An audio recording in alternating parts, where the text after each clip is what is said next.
Hello. Hi guys. आज असंच आपण एका डिफरंट विषयावरती इंटरॅक्ट करणार आहोत. लेक्चर तर अपलोड केलेलं आहे. होप सो तुम्ही बघत असाल आणि तुम्हाला त्याचा फायदा होत असेल, अशी आशा करते मी. आज आपण असंच स्टडी प्लॅन किंवा मी काही ज्या एक्झाम दिल्या राज्यसेवा असेल, ग्रुप बी असेल, ग्रुप सी असेल किंवा सरळ सेवा. ऑलमोस्ट मला वाटते लास्ट इयर ज्या काही सरळ सेवा आल्या त्या सगळ्याच एक्झाम मी दिल्या असतील.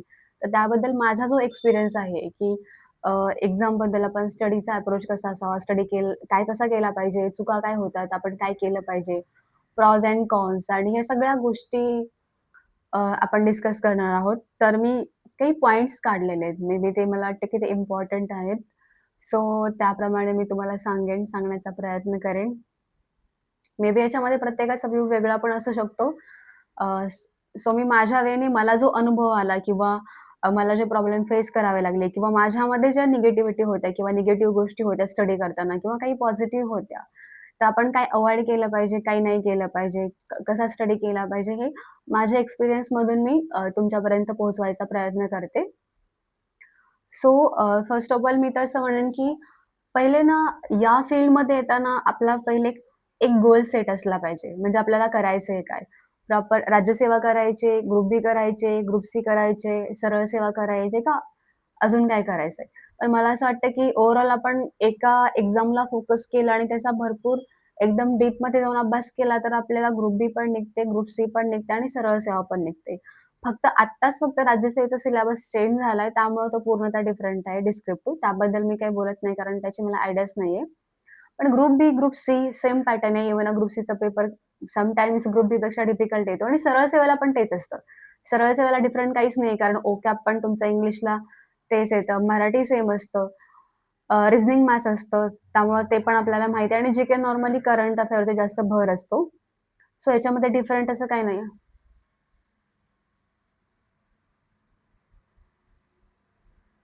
सो मला वाटतं की पहिला टॉपिक पहिले मी असं बोलेल, की आपला टार्गेट जे आहे आपण तो गोल आपण सेट केला पाहिजे आणि जेव्हा आपण स्टार्ट करतोय, स्टडीला स्टार्ट करताना आपली जी एक्झाम आहे ना, त्या एक्झामची रिक्वायरमेंट काय आहे? तो एक्झामचा सिलेबस काय आहे? क्वेशन पेपर कसे आलेत? पहिले तो सिलेबस समोर ठेवला पाहिजे. सिलेबसमध्ये कुठले टॉपिक आहेत, कुठले पॉइंट आहेत. त्यानंतर सगळ्यात मोस्ट इम्पोर्टंट आहे, की आपले पी-वाय-क्यू. आणि क्वेशन पेपर. तर पी-वाय-क्यू तुम्ही पहिले मला तर असं वाटतं, की तुम्ही रेफरन्स बुकला ते बेसिक बुक वाचण्याआधी तुम्ही पी-वाय-क्यू वाचलं ना, तर जास्त क्लॅरिटी. कारण जेव्हा मी प्रिपरेशन करायला चालू केलं, तेव्हा एवढा काही अवेअरनेस नव्हता. सो आफ्टर कोविड मला वाटतं ह्या गोष्टीमध्ये खूप जास्त अवेअरनेस आलाय. कारण YouTubeला खूप सारे लेक्चर आहेत, Telegramला खूप सारे चॅनल आहेत. सो मटेरियलचं जे डिसेंट्रलायझेशन झालं ते खूप जास्त प्रमाणामध्ये झालं. त्याच्या आधी आम्ही ग्रॅज्युएशन पास आउट झालो तेव्हा एवढं काही नव्हतं आणि तेव्हा एवढा अवेअरनेस नव्हता. सो आम्हाला त्या गोष्टी नाही समजल्या. ज्या गोष्टी जे आफ्टर कोव्हिड जे मुलं नवीन-नवीन आले, तर त्यांना या गोष्टींचा खूप फायदा झाला. हं. सो फर्स्ट ऑफ ऑल तुम्ही तुमचा टार्गेट सेट करा. सिलेबस समोर ठेवा. पी-वाय-क्यू पहा आणि क्वेशन पेपर प्रॅक्टिस करा. तुमचा सोर्स पण तुमचा एक ठरलेला असावा. एकासाठी 2-2, 3-3, 4-4 बुक्स नसावे. नंतर टाईम टेबल असावं. टाईम टेबल की तुमचं डेली टाईम टेबल असावं, वीकली टाईम टेबल असावं. जे माझ्याकडून तर पर्सनली नव्हतं झालं किंवा ते व्हायचं नाही. टाईम टेबल मी बनवायचे पण ते फॉलो नाही व्हायचं. सो मला असं वाटतं, की माझ्यातला तो एक निगेटिव्ह पॉइंट होता, की कारण मग तो एक सब्जेक्ट घेतला, की तो सब्जेक्ट पुढे-पुढे जायचा. सो तुमचा एक वीकली प्लॅन असला पाहिजे आणि तो प्लॅन असा असला पाहिजे, की तुम्ही रीड करताय, तुम्हाला त्याच्यामध्ये रिव्हिजनला पण टाईम पाहिजे आणि त्याच्यामध्ये रिकॉल करण्यासाठी पण टाईम पाहिजे. आणि असं नाही, की एकच विषय तुम्ही कंटिन्यू घेत बसताय. अल्टरनेट सब्जेक्ट घेतला पाहिजे आणि जसं वेटेज आहे किंवा काही तुम्हाला माहिती आहे, तर कंबाईन तुम्ही करताय, तर तुम्हाला मॅथ्स, रिझनिंग शिवाय पर्याय नाहीये. कारण प्रिलिम्स पण आणि मेन्स पण तुम्ही विथआऊट मॅथ्स, रिझनिंग पासच नाही होऊ शकत. ग्रुप बी, ग्रुप सी तर मला वाटतं हे सरळ सेवेला पण लागू पडते, कारण तिकडे पण इम्पोर्टंट आहे. तर डेली ज्या सगळ्या एक्झामसाठी ज्या आहेत कॉमन गोष्टी तुम्ही डेली केल्या पाहिजे. करंट अफेअर असेल, मॅथ्स, रिझनिंग असेल. बाकी इंग्लिशचं पण ओकॅब वगैरे तुम्ही डेली 5-10 मिनिट, 5-10 मिनिट तुम्ही केलं तरी काही हरकत नाही. कारण एक्झामच्या टाईमला ते ओकॅब एका वेळेस आपल्याला करणं होत नाही. सो आधीपासून तुमचं परफेक्ट असेल तर मग एक्झामला कारण ग्रुप बी मेन्स पास व्हायचे तुम्हाला तर लँग्वेजशिवाय ऑप्शन नाही. कारण मुलं फर्स्ट पेपरलाच खूप जास्त स्कोर घेतात. एव्हरेज जीएसला सगळ्यांचा नॉर्मली 1-2, 1-2 ने प्लस मायनस असतो. पण सगळ्यांचा तेवढाच स्कोर असतो. सो जिथे आपल्याला प्लस पॉइंट आहे किंवा जिथे आपल्याला जमेल आपण ते करायचं, तिथे स्कोर आणण्याचा प्रयत्न करायचा आणि मला असं वाटतं, की जेव्हा आपण याच्यामध्ये एंटर करतो ना, सो किती अटेम्प्ट द्यायचेत किंवा मग आपल्याला टाईम किती द्यायचा आहे एक्झामसाठी, किती वर्ष द्यायचेत ना, हे स्पेसिफिकली आपण ठरवलं पाहिजे. आता जे माझ्याकडून वैयक्तिक ज्या चुका झाल्या मी त्या सांगते. कारण असं होतं, की आपण ना एक गोल सेट नाही केला, की मला ह्या-ह्या टाईमपर्यंत पास व्हायचंय किंवा एवढे-एवढे अटेम्प्ट दिले, की मी एक्झिट घेणार आहे आणि मग तिथून पुढे मी दुसरं काहीतरी करेन. कारण कसं होतं, की टाईम निघत जातो, टाईम निघत जातो, टाईम निघत जातो आणि मग त्यानंतर जे आपले यंग एज असतं आणि याच्यामध्ये आपण भरपूर काही करू शकतो. हे एम-पी-एस-सी एक्झाम पास होणं हेच काही नाहीये. बाकी पण खूप साऱ्या गोष्टी करण्यासारख्या असतात आणि आपलं त्यामध्ये स्किल पण असतं. कदाचित आपण ते ओळखत पण नाही. आपण याच्यामध्ये अडकत राहतो आणि एक चक्रव्यूहासारखं आहे एम-पी-एस-सीमध्ये पडणं. कारण एक्झिट घेणं पटकन होत नाही आणि जेव्हा खूप टाईम होतो तेव्हा एक्झिट घ्यायला गेलं तर आपला तो माइंडसेटही नसतो आणि समोरचे काय म्हणतील, लोक काय म्हणतील याच्याने आपण घेत नाही. कारण नॉर्मली जर 34-35 एजपर्यंत आपण अभ्यास करतोय, तर जो टाईम आहे ज्याच्यामध्ये आपण खूप काही करू शकतो, तो टाईम असाच निघून जातो. So first of all enter करतानाच आपलं ठरलं पाहिजे, की एवढं वर्ष द्यायचेत आणि इथे मला एक्झिट घ्यायची मी पास होऊ न पास होऊ. 100% पॉझिटिव्ह माइंडसेट ठेवायचा, की हां, मी प्रयत्न केलेला आहे आणि पास होणारच आहे. Positive approach. पण -1 मध्ये पकडा, मायनसमध्ये पकडा, की नाहीच झालं तर हे पण ठरलं पाहिजे, की आपल्याला किती वर्षानंतर आपल्याला या फील्डमधून एक्झिट घ्यायची आहे आणि मेन म्हणजे आपला प्लॅन बी. इथून एक्झिट घेताना आपल्याला प्लॅन बी काय असावा किंवा आपला असं आधीच प्लॅन बी रेडी असावा. अदरवाईज नसेल तर मग सपोज नाहीच झालं तर प्लॅन बी काय असावा. त्याच्यामुळे जे डिप्रेशन फेज येते किंवा जे काही टेन्शन येतं ना, ते अननेसेसरी टेन्शन सगळ्याचं दूर होऊन जाईल, हे सगळे प्लॅन असतील तर. त्यानंतर मला वाटतं, की इम्पोर्टंट गोष्ट आहे, की माइंडसेट. कारण सराउंडिंग पण खूप मॅटर करतं. तुमचा माइंडसेट किती पॉझिटिव्ह आहे किंवा तुम्ही किती कशा लोकांच्या सराउंडिंगमध्ये राहता. कारण एक मागे रिझल्ट आला होता. मला वाटतं राज्यसेवा एक्झॅक्टली इयर नाही आठवत, पण एका रूममध्ये होते ते फ्रेंड्स डिस्कशन करायचे. तर मला वाटतं 4 का 5 जणांचा क्लास 1 आणि क्लास 2 एका रिझल्टमध्ये ते 4 ते 5 जण क्लास 1 आणि क्लास 2 या पोस्टसाठी सिलेक्ट झाले होते. तर ह्याचं आहे की तो माइंडसेट त्यांचा तसा बनला होता आणि सराउंडिंग तसं होतं आणि ते पॉझिटिव्ह ॲटमॉस्फिअर होतं. तर मला असं म्हणायचं की जर शक्यतो निगेटिव्ह लोकांपासून आणि निगेटिव्ह थॉटपासून दूर राहा. जितकं तुम्हाला पॉझिटिव्ह ॲटमॉस्फिअर मिळेल किंवा पॉझिटिव्ह 1, 2, 3 फ्रेंड ठेवा. ठीक आहे, चालेल, काही प्रॉब्लेम नाहीये. पण पॉझिटिव्ह लोकांमध्ये राहा. याचा खूप जास्त फरक पडतो आपल्या स्टडीवरती. कारण आपलं ब्रेन तसं वर्क करतं. शक्यतो आपल्या ब्रेनला आपण ऑल्वेज पॉझिटिव्ह ठेवायचं. माहिती आहे भीती वाटते किंवा निगेटिव्हिटी येते, पण मग ते कंट्रोल करायला शिकलं पाहिजे. कारण जर ती भीती मनात राहिली, तर ती भीती पेपरपर्यंत जाते आणि त्याचा सगळा इम्पॅक्ट आपल्या पेपरवरती पडतो. कारण अभ्यास सगळेच करतात, पण सगळेच पास होत नाही ना. हे पर्सेंटेज कुठं 1% आहे, 2% आहे, सगळे नाही पास. जर असं असतं तर मग सगळेच पास झाले असते. सो नंतरचा मेन पॉइंट मला वाटतं, की ह्यासोबतच आपली मेंटली आणि फिजिकली हेल्थ पण इम्पोर्टंट आहे. अभ्यास सकाळी 7 ते 11 किंवा 6 ते 11 लायब्ररी जाऊन बसा. मला वाटतं, की अशाने काही होत नाही अभ्यास. कारण एक ह्युमन बीइंगची तेवढी कपॅसिटी पण नसते. असेल ही कपॅसिटी, पण थोडी ब्रेकची गरज असते. जर तुम्हाला वाटतं, की तुम्ही थोडंसं आरामात 8 वाजता उठून जाताय आणि तुम्ही 8 ते 12 या स्लॉटमध्ये तुम्ही परफेक्ट कॉन्सन्ट्रेशन देऊन अभ्यास करताय. दुपारी थोडं जेवण वगैरे केल्यानंतर परत तुमचा 4-5 स्लॉट होतोय. मग ठीक आहे, इट्स ओके. पण मग तुम्ही 6:00ला जाताय आणि रात्री 11 पर्यंत थांबताय. पण तुमची तेवढी प्रॉडक्टिव्हिटी नाहीये किंवा तुमचा तेवढा आउटकम नाहीये. तुम्ही फक्त बसताय तिथे, तुम्ही फिजिकली प्रेझेंट आहे, पण तुम्ही मेंटली तिथे प्रेझेंट नाहीये. याला काही अपवाद असतील. तर ज्या काही गोष्टी सांगते, या प्रत्येक गोष्टीला ह्या सगळ्यामध्ये अपवाद असणार आहेत. जस्ट मी जनरलाइज करून सांगते मी माझ्या अनुभवावरून किंवा मी ज्या काही गोष्टी पाहिल्या त्यावरून. सो तुम्हाला वाटतं की ठीक आहे, तुम्ही 5 तास, 6 तास करता आणि तुमचं तिथे तुम्ही 100% देताय आणि तो परफेक्ट स्टडी आहे. सो मला वाटतं की मग तुम्ही 8 तास करा. मग गरज नाही की 10-12 तास स्ट्रेच करायचे आणि विनाकारण मी लायब्ररीत होतो, मग एवढा तास बसलो. मग हे आपल्या मनाला एक सांत्वन करायचं की नाही, तसं नाही वाटलं पाहिजे. आपल्याला आतून वाटलं पाहिजे की खरंच अभ्यास झालाय आणि मग सॅटिस्फाय आणि संध्याकाळी जेव्हा आपण घरी येतो ना रूमवरती, तेव्हा हे असलं पाहिजे की नाही, आजचा दिवस माझा मी कंप्लीट केलेला आहे, सिलेबस कंप्लीट केलेला आहे आणि सॅटिस्फाय आहे, की असं झोप येताना असं वाटलं पाहिजे की नाही, हां, आज मी सिलेबस कंप्लीट केलाय, अभ्यास झालेला आहे. सो उद्याचा दिवस अजून आपण पॉझिटिव्हिटीने फेस करू. सो आणि याच्यासोबत अभ्यास करताना मेन गोष्ट म्हणजे तुमचं ब्रेन पण ॲक्टिव्ह राहिलं पाहिजे. तुम्ही डेली स्टडी करता, स्टडी करून त्या ब्रेनला दुसरं काहीच नसतं.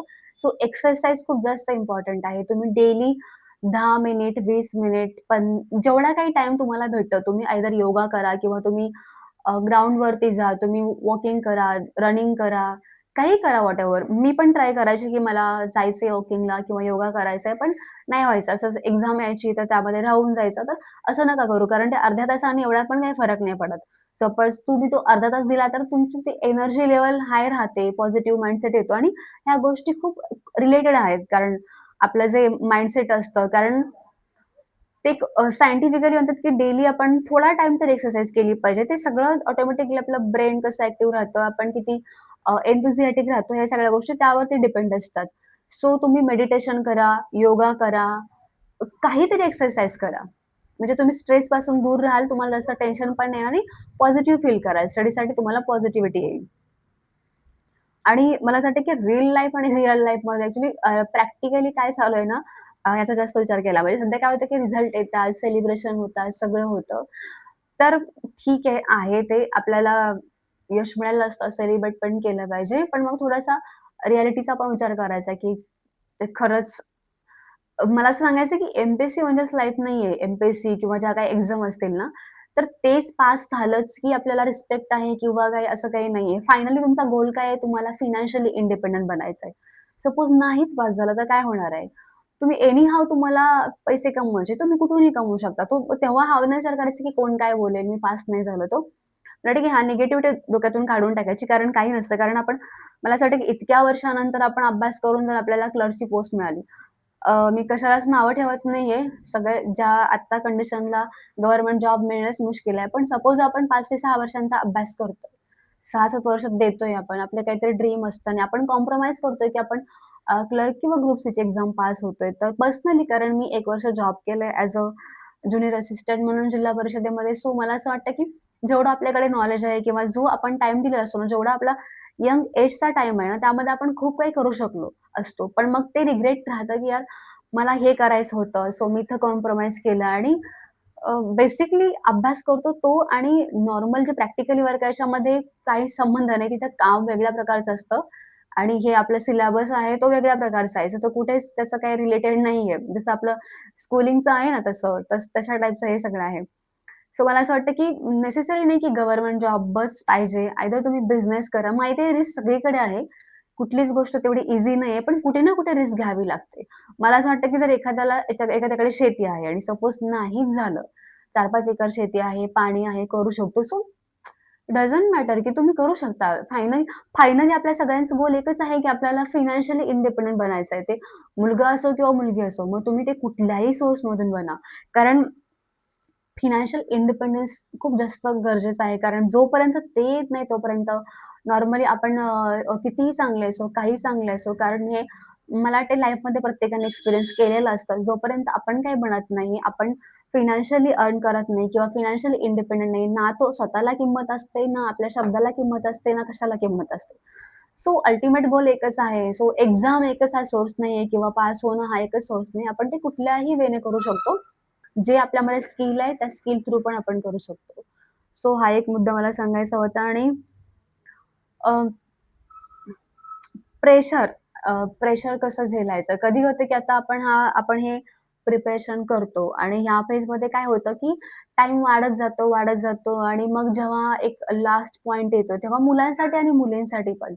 तेव्हा खूप जास्त फॅमिलीचं प्रेशराईज करतात. लग्नासाठी असेल किंवा मग जॉब लागला नाही म्हणून. मला वाटते बहुतेक कोव्हिडमध्ये हे अल्मोस्ट जे आधीपासून स्टडी करत होते त्यांनी एक्सपिरियन्स केलं असेल, की ती कंडिशन काय होती आणि कशाप्रकारे ते त्यावेळेस बंबार्डिंग झालं होतं. तर हे होतं. कारण आपल्या घरचे जरी जवळचे जरी असतील ना, एका सर्टन टाईमनंतर तेही बोलायला लागतात, की तुमच्याकडून काही होणार नाही. तुम्ही काहीच करू शकत नाही, काहीच होत नाही. म्हणजे लहान मुलं पण बोलून जातात. "काय आहे? तुम्ही कलेक्टर होणार होते. काय झाले? काहीच नाही झाले." म्हणजे असं मग तेव्हा तुमचा तो माइंडसेट असला पाहिजे, की ठीक आहे, जे काही कोणी बोलेल त्याला रिएक्ट न करता, रिस्पॉन्ड न करता शांत राहणं. कारण तिथे आपण काहीच नाही करू शकत आणि आपण तिथे रिएक्ट करून स्वतःला मेंटली स्ट्रेसमध्ये आणणं हे पण नाही करू शकत. कारण हा एक माइंडसेट ठेवावा लागतो. कोणी काहीही बोललं तरी शांत बसणं आणि अभ्यास करणं. तोच एक ऑप्शन असतो. कारण फायनल तुम्ही पास झाल्याशिवाय बाकीच्यांची तोंड बंद होणार नाहीत. कोणी असेल घरातले, बाहेरचे, रिलेटिव्हज कोणी असेल तरी आपल्याला तेच करावं लागतं. आणि फायनल मला असं म्हणायचं, की आता हा आपण जो स्टडी करतोय कारण मी जास्त सोर्सेस किंवा स्टडी काय केला पाहिजे, कसं केला पाहिजे हे काही सांगत नाही. कारण नॉर्मली सगळ्याच ह्याच्यामध्ये सगळ्याच लेक्चरमध्ये किंवा सगळ्याच टीचर थ्रू तुम्हाला माहिती आहे. मी जे एक्सपिरियन्स केलं ते वैयक्तिक अनुभवावरून सांगते. मला असं वाटतं, की फायनल पेपरमध्ये पर्सनली माझ्याकडून असं व्हायचं, की मला वाटतं, की कंबाईन माझी कधी न क्रॅक होण्यासाठी माझा वीक पॉइंट ठरला तो मॅथ्स रिझनिंग. आता ती माझीच चूक आहे. कारण आपण ना एक्सक्यूज देतो, की मी प्रॅक्टिस नाही केली, मग असं मला आलं असतं. कारण ह्या सगळ्या एक्सक्यूज आहेत आणि आपण कुठल्याही गोष्टीमध्ये एक्सक्यूज नाही दिली पाहिजे. ती आपली चूक आहे. आपण नाही पास झालो तर तो कुठेतरी आपला फॉल्ट असतो आणि आपण त्या गोष्टीवर वर्क नाही करत. तर आपल्याला कळतंय ना, की मला ही गोष्ट नाही जमत आहे. मला मॅथ्स रिझनिंगमध्ये स्कोर नाही येत. सो मी प्रिलिम पण नाही पास होऊ शकणार आणि मेन्स पण नाही पास होऊ शकणार. ग्रुप बी असेल, ग्रुप सी असेल. सो मला वाटतं, की आपण तिथं फोकस केला पाहिजे. जी गोष्ट नाही जमत आहे, आपण तिथं केलं पाहिजे. प्रॅक्टिस केली पाहिजे आणि तिथे तुम्हाला मार्क्स आणले पाहिजेत.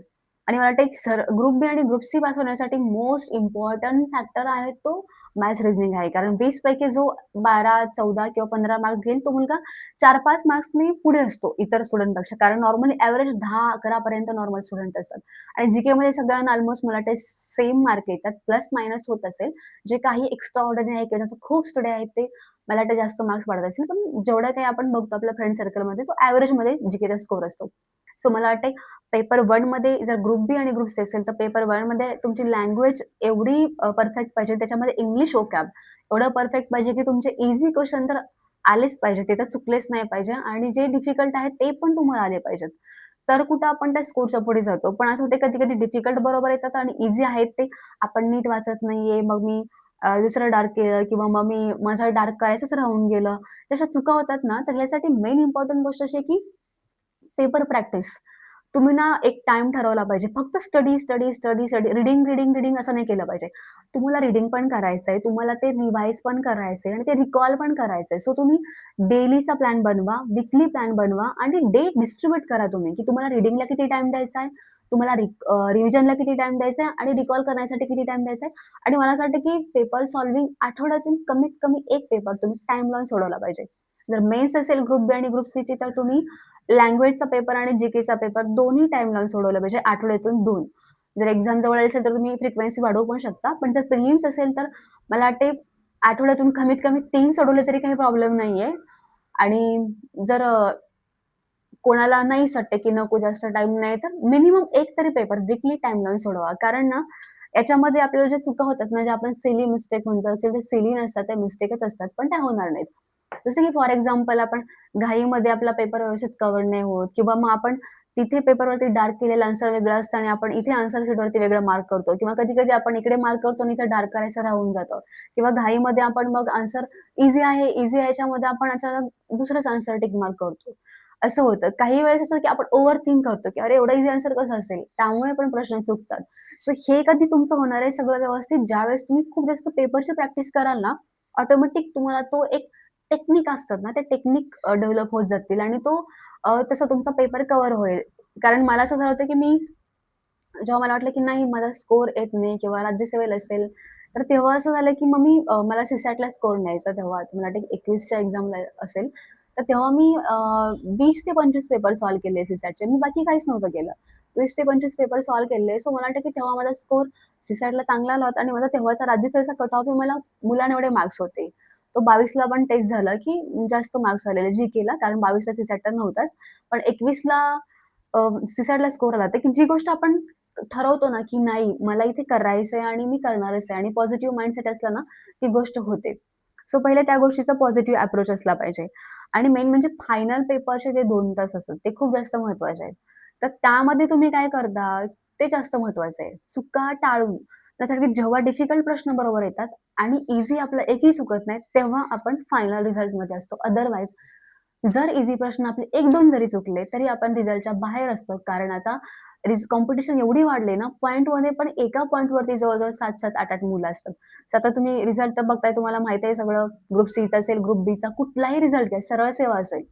सो ह्या सगळ्यामध्ये ना खूप जास्त कॉम्पिटिशन आहे आणि नवीन जी मुलं एंटर करतात, तो त्यांची ग्रास्पिंग पॉवर मे बी नवीन असल्यामुळे थोडी जास्तही असते आणि पटकन कॅप्चर करतात आणि त्यांना अवेअरनेस आता भरपूर आहे, त्यामुळे ते पटकन बाहेर पडतात. पण आता एवढ्यामध्ये भरपूर जुने मुलं पण कोणत्या ना कोणत्या सरळ सेवेमध्ये कुठे ना कुठे एक्झाममध्ये पास होऊन गेले, सेटल झालेत. सो ह्या गोष्टी करायला पाहिजे आणि नंतर अजून एक मला सांगायचं होतं हां, सरळ सेवा एक्झामबद्दल. कारण आता सरळ सेवा पण खूप येणार आहेत आणि आपल्या सीएमने जसं डिक्लेअर केलेलं आहे, की 2026 हे वर्ष खूप मोठ्या ॲड्स असेल. सो मला असं वाटतं, की कसं होतं एम-पी-एस-सीमध्ये साधारणपणे ग्रुप सीची 7,000ची ॲड बघितली. मला वाटतं 2 वर्ष 7 महिने आणि 18 दिवसांचा टाईम होता तो. कारण ॲड आल्यापासून आणि फायनल जॉइनिंग येईपर्यंतचा हा टाईम सांगते मी तुम्हाला. साधारण पावणे 3 वर्ष पकडा. म्हणजे हा जो टाईम गेलाय एका ग्रुप सीसाठी. प्री, मेन्स आणि टायपिंग स्किल तिथून रिझल्ट लागण्यासाठी मुलांनी एफर्ट्स देणं, तिथून जॉइनिंग देण्यासाठी एफर्ट्स देणं, हा टाईम कॅल्क्युलेट करता एका ग्रुप सीसाठी इतका टाईम आणि देणं मला वाटतं, की तेवढं वर्थ नाहीये. सो मला असं वाटतं, की जेवढ्या काही सरळ सेवा येत असतील ना, सगळ्यांचे फॉर्म भरून टाकावे. कारण ना, असं मला वाटतं, की आता काही जण असं बोलतात, की फिक्स असतात जागा, हे असतात. पण मला असं वाटतं, की सगळ्याच डिपार्टमेंटच्या आणि सगळेच मुलं काही फिक्स होऊन नाही लागले. काहीमध्ये अपवाद असतील, काही ठिकाणी होत असेल. पण माझ्या ओळखीमध्ये माझे भरपूर फ्रेंड्स आहेत.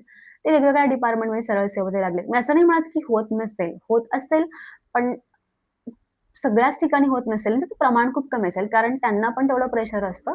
सगळ्याच गोष्टीमध्ये नाही करता सो मला वाटतं सरळ सेवा जर तुम्हाला करायची कारण मला वाटतं, की मी जेव्हा लास्ट इयर सगळ्या सरळ सेवा आल्या 23 मध्ये मी एकही फॉर्म नव्हता सोडला. मी जेवढे फॉर्म यायचे मी सगळे फॉर्म भरायचे आणि त्याच्यामध्ये मला मार्क्स कमी पण नव्हते. मला वाटतं की रिझल्टमध्ये येण्यासाठी मी एक हार्डली 6, 7 किंवा 8 याचा डिफरन्स असायचा. आता हे तुम्ही रिझल्टमध्ये पण माझं नाव टाकून चेक करू शकता सुनीता अक्षय म्हणून. कारण मला वाटते सगळ्या एक्झाम दिल्या आहेत. सो तुम्हाला तिथे माझा स्कोर पण समजेल. सगळ्यात पहिला पेपर मी अकाउंटंटचा दिलेला फॉरेस्टमध्ये. सो मला तिथे 84 क्वेशन म्हणजे करेक्ट होते फर्स्ट केनी. सो मला वाटायचं की 84 आहे. पण जागा कमी होत्या ॲक्चुअली 168 ला होऊन जाईल. पण तुम्हाला माहिती आहे कॉम्पिटिशन एवढी हाय आहे की तिथे नाही झालं. सो असं असतं की मला वाटतं जास्त एक्झाम दिल्यामुळं मला ते माहीत आहे तो एक पॅटर्न समजलाय की कसे क्वेशन येतात, आपण काय केलं पाहिजे, काय होतं. सो ना सरळ सेवेमध्ये स्पेसिफिकली सांगेल की आपण ना जेवढे येतील एक्झाम तेवढे सगळे फॉर्म भरा. कारण त्याचा बेनिफिट हा आहे की एखादी जरी तुम्ही 10 फॉर्म भरले, एखाद्या ठिकाणी जरी पास झाला ना, जो तुमचा हा 2-3 वर्षाचा एम-पी-एस-सीमध्ये प्री मेन्स द्यायचा टाईम आहे ना, तो वाचेल आणि काही-काही पोस्ट खूप चांगल्या आहेत. म्हणजे आता हे 7,000 मध्ये आपण क्लर्कसाठी पे स्केल S6 आहे आणि S6 साठी एवढे एफर्ट्स दिले. त्यासाठी प्रिलिम्स, मेन्स, टायपिंग, रिझल्ट लागण्यासाठी एवढा टाईम आहे. तर ग्रुप सी क्लर्क सोडलं तर बाकी सगळ्या S10, S13, S8, S9 ह्या पे स्केलच्या आहेत. सो मला वाटतं की सरळ सेवेला तुम्ही इकडे अभ्यास करा डीपमध्ये, पण मग सरळ सेवेचे सगळे फॉर्म भरा आणि त्याच्यामध्ये मराठी तुमचं इतकं स्ट्राँग असलं पाहिजे ना, की मराठीमध्ये आउट ऑफ मार्क्स अपवादमध्ये खूप 1-2 डिफिकल्ट आले, तर तुम्ही तिथे 1-2 ला जाऊ शकता. नाहीतर तिथे आउट ऑफ और 23, 24, 25 या रेंजमध्ये तुम्ही पाहिजे सरळ सेवा पास व्हायचं असेल तर. जर तुम्हाला टी-सी-एस घेतंय, जर रिझनिंग असेल ना, तर रिझनिंगमध्ये तुम्हाला आउट ऑफ मार्क्स पाहिजे. जी-के आहे कारण जी-के आपण प्रेडिक्ट नाही करू शकत. कारण करंट विचारतील की जी-के म्हणजे काय क्वेशन असेल हे आपल्याला माहिती नाही. स्पेसिफिक मेन्शन केलंय रिझनिंग, तर रिझनिंग ईझी असतं तर ते सुटतं सगळ्यांना कारण टाईम असतो. त्यामुळे आपण आरामात सोडवू शकतो.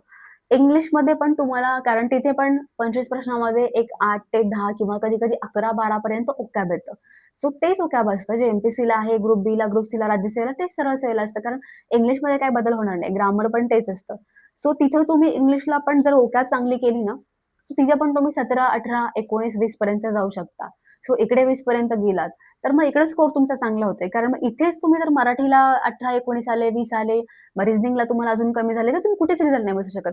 सरळ सेवेचा एकच आहे, की क्रायटेरिया पास होण्याचा, की तुम्हाला 3 विषयामध्ये रिझनिंग एंड मॅथ्स अ, सॉरी 3 सब्जेक्टमध्ये रिझनिंग एंड मॅथ्स नंतर मराठी आणि इंग्लिशमध्ये तुम्हाला 21, 22, 21, 22 मला तर मराठीला तर मी 22 पण नाही म्हणत आहे. 23, 24, 25 इंग्लिशला तुम्ही होऊ शकता 18 ते 20 या रेंजमध्ये किंवा 21 पर्यंत आणि रिझनिंग मॅथ्सला तुम्ही आउट ऑफ फक्त आपण रिस्क घेऊ शकतो किंवा कमी येतात ते जी-केला आणि जी-केला कमी आल्या ठीक आहे साहजिक आहे कारण आपण ते काय पडेल आपल्याला माहिती नसतं. पण हा पॅटर्न माहिती असतो, की आपल्याला हेच मराठीला वाळंबीच्या बाहेर कुठला प्रश्न नाही येणार आहे. इंग्लिशला माहिती आहे आपल्याला ग्रामर काय दुसरं ग्रामर काही नवीन मॉडिफाय होणार नाही. तेच ग्रामर पडणार आहे. ओकॅब तेच पडणार आहे. रिझनिंग मॅथ्समध्ये माहिती आहे टॉपिक सेम असतात. नवीन काहीच येणार नाही. सो जो कोर आहे, जो सेम आहे, कॉमन तो सगळीकडे तोच विचारला जाणार आहे. तो तुम्ही परफेक्ट करायला हवा. हे 3 विषय.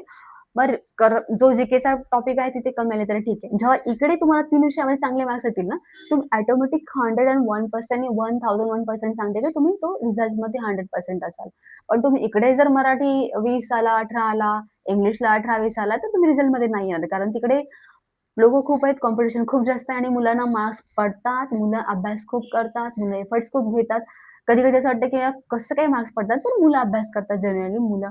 मुलं म्हणजे मुलं नाही, मी मुलं आणि मुली दोन्ही म्हणजे ॲस्पिरंट असं म्हणते, अभ्यास खूप जास्त करतात. आता तर असं झालंय, की मुलांच्या कट ऑफ मधला, मेरिटमधला आणि मुलींच्या मेरिटमधला पण डिफरन्सच पहिले 7-8 मार्क्स असायचा. तो आता डायरेक्ट 2-3 मार्क्सवरती आलेला आहे हार्डली. मला वाटते अजून पुढे तो पूर्ण सेमच कट ऑफ लागेल. आता लास्ट कट ऑफ आपण बघितलं तो सगळ्यांचा सेम लागलेला आहे.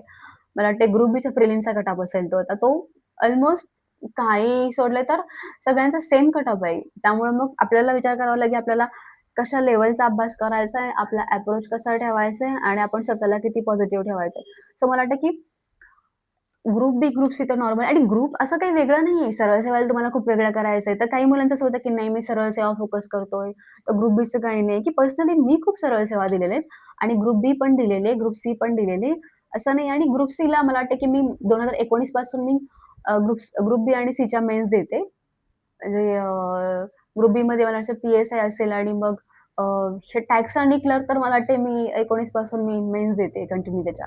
सो मला असं वाटतं की त्याच्यामध्ये फरक काही नाहीये. कारण जेवढे पेपर दिले सरळ सोयीचे आणि ग्रुप बी-सीमध्ये वेगळं असं काही नाही. इंग्लिश वेगळं काही येत नाही. ओकॅब पण वेगळं असं काही येत नाहीये. आणि थोडा फरक जी-केमध्ये होतो. रिझनिंग तेच रिझनिंग असतं. टॉपिक तेच असतात. वेगळं असं काही नाही. थोडंसं म्हणजे ईझी आणि हार्ड तो ईझी, मॉडरेट लेव्हलचा फरक असतो. सो तुम्हाला लक्षात घ्यायचं की तुम्हाला लँग्वेजवर कमांड आणायची, तुम्हाला मॅथ्स रिझनिंगवरती कमांड आणायची, तुम्हाला करंट अफेअर चांगलं करायचं आहे. बेसिकली तुम्ही ह्या गोष्टी खूप चांगल्या केल्या ना, मॅथ्स रिझनिंग, लँग्वेज, मराठी आणि इंग्लिश आणि करंट अफेअर, तर तुम्हाला सरळ सेवेला खूप जास्त फायदा होईल. कारण तिथे तुमच्याकडे चान्सेस राहतील. तुम्ही 3 विषय जर तुम्ही आउट ऑफ किंवा जवळपास गेलात ना, जी मी म्हणते 16 पडू दे किंवा 15 पडू दे, तरी पण तुम्ही फायनल रिझल्टमध्ये असणार आहे. कारण इकडे तुम्ही जवळपास 24-25, 24-25 आणि ते पॉसिबल आहे. मुलांना तेवढे मार्क्स पण पडतात. कारण काही-काही एक्झामला मला पण तसे पडले आहेत, की काही वेळेस आउट ऑफ वगैरे पडलेले. सो आपण मग तसं केलं पाहिजे. आणि फायनली एकच यातून आपला गोल काय आहे, की आपल्याला फायनान्शियली इंडिपेंडंट बनायचं. आणि सरळ-सरळ मी तुम्हाला का बोलते, कारण ना कधी कसं असतं, की तिथे निगेटिव्ह मार्किंग नाहीये आणि तुम्हाला स्पेसिफिक आपण जितका ह्या ग्रुप बी-सी किंवा राज्यसेवेला आपण जितके एफर्ट्स देतो ना, तेवढी गरज नाहीये. कारण आपण तिथे जे आपल्याला टेम्परामेंट असतो ना, की निगेटिव्ह मार्किंग असतं, टाईम खूप कमी असतो. खूप फास्ट आपल्याला सोडवावं लागतं. 36 सेकंडमध्ये आपल्याला एक प्रश्न अटेम्प्ट करायचा असतो. तसं सरळ सेवेला टाईम असतो. जरी तुम्हाला सब्जेक्ट वाईज आणि सगळे मिक्स क्वेश्चन करून दिले, पण टाईम आरामात राहतो. निगेटिव्ह मार्किंग नाहीये. तुम्ही रिलॅक्स असता. तुम्हाला विचार करायला भरपूर टाईम असतो. त्यामुळे मार्क्स यायला काही प्रॉब्लेम नाहीये. कारण मी माझं सांगते, मी बी-एम-सी क्लिअर केलेली आहे. तर मग तिथे मला वाटतं, की तो पेपर द्यायचा की नाही हे पण माझ्या डोक्यात नव्हतं, की मी गेले. कारण तेव्हा आपली राज्यसभा प्रिलिम्स झालेली त्या दरम्यान एक्झाम होती. सो मी असाच पेपर दिला होता एकदम ठीक आहे. तर तो रिझल्ट आला आणि दुसरा ठाणे जिल्हा परिषदचा तेव्हा मी फॉर्म भरला होता. जेव्हा 1 का 2च जागा होत्या. ॲक्चुअली ते सेम पोस्टसाठी मी पालघरला फॉर्म भरलेला आणि ठाणे जिल्हा परिषदला. सो माझं असं होतं, की ठीक आहे मला जर पालघरला जास्त जागा होत्या.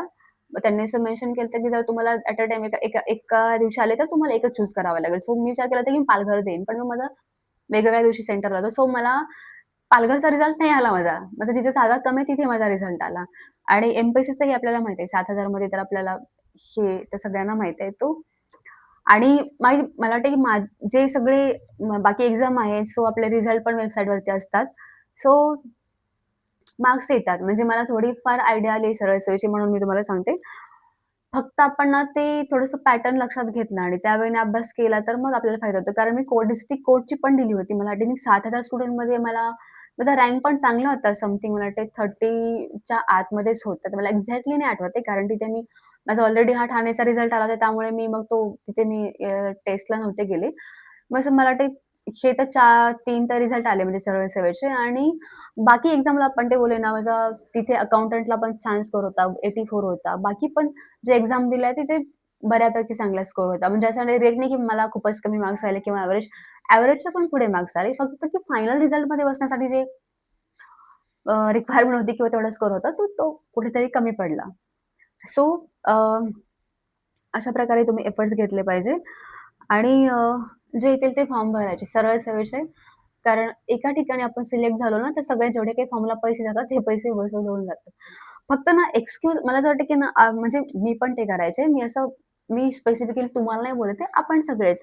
नाही मग पेपर सेटच केले असतील, नाही होतंय, ज्यांनी पैसे भरले तेच मुलं लागतात किंवा मग नाही मला हे करू मी माझं हे चुकून झालं, माझं हे होणारच नव्हतं, पण मला हा प्रश्न येत होता, पण माझं लक्ष नव्हतं, मी घाईने असा सोडवला ह्या पेपरला. कारण सरळ सेवेला सिली मिस्टेक तर त्यातला एस पण नसला पाहिजे, कारण तिथं तुम्हाला टाईम हवाय. त्यामुळे तिथे सिली मिस्टेक तर अलाउच नाहीये. एक पण नाही. एक पण नाही आणि एका पण विषयामध्ये नाहीये. तिथं सिली मिस्टेक तुम्ही करू शकत नाही. कारण टाईम आहे आणि तुम्ही विचार करायला टाईम आहे. तुम्ही वेळ घ्या. तो वेळ मिळतो आणि सगळे विषय व्यवस्थित वाचून होतात. सगळे प्रश्न व्यवस्थित वाचून होतात. सो ह्या गोष्टी अव्हॉइड करा.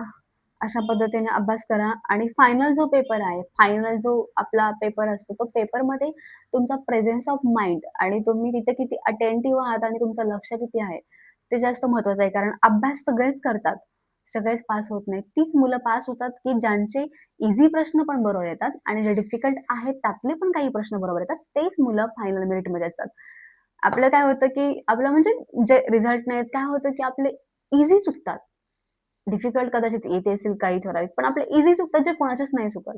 सो आपण तिथेच क्राउडच्या ईझी प्रश्न 2 जरी चुकले, आपण त्या रिझल्टच्या बाहेर गेलो, मेरिट लिस्टच्या बाहेर गेलो. कारण ईझी चुकलं तर होणार नाही. कारण मुलांना एवढे मार्क पडतात, कॉम्पिटिशन एवढे हाय आहे. सो आपण ईझी क्वेशनला तर ईझी क्वेशन चुकणं, सिली मिस्टेक ह्या गोष्टींना लाईफमध्ये काय म्हणतात बॅन करून टाका, की हे होणारच नाहीये. सो पण त्यासाठी महत्वाचं काय आहे, की तुम्हाला प्रॅक्टिस करायची. क्वेशन पेपर प्रॅक्टिस, पी-वाय-क्यू तुमचा सोर्स आहे तो, तुम्हाला रिव्हिजन करायचंय, रिकॉल करायचंय, रीडिंग करायचंय आणि परत क्वेशन पेपर सोडवायचे, तुम्हाला परत पी-वाय-क्यू बघायचे, परत तुम्हाला कंटेंट वाचायचंय, परत रिव्हिजन करायचं. ही तुमची सायकल असली पाहिजे आणि टाईम टेबल फॉलो करायचा प्रयत्न करा. कारण असं होतं की एक सब्जेक्ट घेतलाय, मग तो 4 दिवस चालतो, 5 दिवस चालतो, परत सेकंड घेतो, परत तो 4-5 दिवस चालतो, मग जोपर्यंत तिसरा घेतो तेव्हा पहिल्या दोन्हीचं विसरून जातं.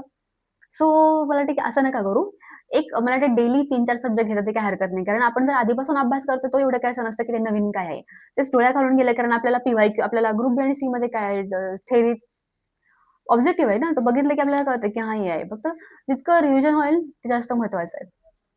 सो आणि याच्यामधून मला सांगायचं फायनल आपला गोल आहे की फायनान्शियल इंडिपेंडन्स. सो मला असं वाटतं की प्रत्येकाला ते गरजेचं आहे. मुलांना असेल, मुलींना असेल, कारण आजच्या जगामध्ये सगळ्यांनी फायनान्शियल इंडिपेंडन्स असणं गरजेचं आहे. सो प्रायोरिटी स्टडीला पाहिजे.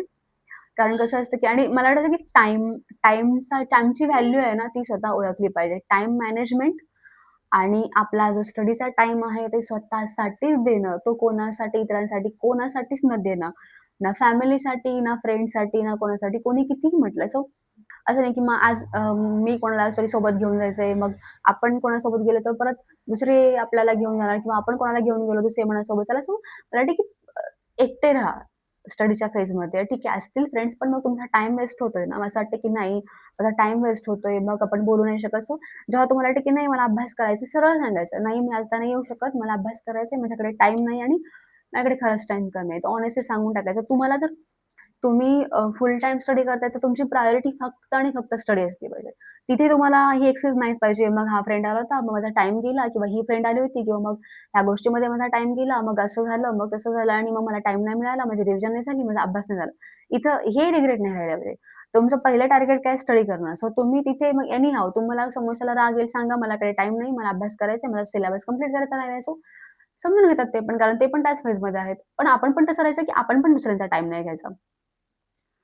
सो अ, बी पॉझिटिव्ह कारण जितकं तुम्ही माइंड तुमचं पॉझिटिव्ह ठेवाल, आपलं ब्रेन तसंच वर्क करतं. एक गोष्ट म्हणतात ना लॉ ऑफ अट्रॅक्शन सो मला वाटतं की ती कुठेतरी वर्क करते. जितकं तुमचं माइंड पॉझिटिव्ह असतं ना, जो तुम्ही विचार करता, तर तेच ब्रेनमध्ये चालू राहतं आणि तसाच आउटकम त्याचा निघतो. निगेटिव्ह विचार कराल, निगेटिव्ह गोष्टी घडतात. निगेटिव्ह गोष्टी घडल्या की ऑब्व्हियसली त्याचा एक्झामवरती परिणाम होतो. पॉझिटिव्ह राहा, पॉझिटिव्ह विचार करा, पॉझिटिव्ह लोकांमध्ये राहा, पॉझिटिव्ह सराउंडिंगमध्ये राहा. पेपरला पण पॉझिटिव्ह ॲटिट्यूडने टॅकल करा. म्हणजे काय म्हणतात, की एक्झामला आपल्यावर कधी वरचढ नाही होऊ द्यायचं.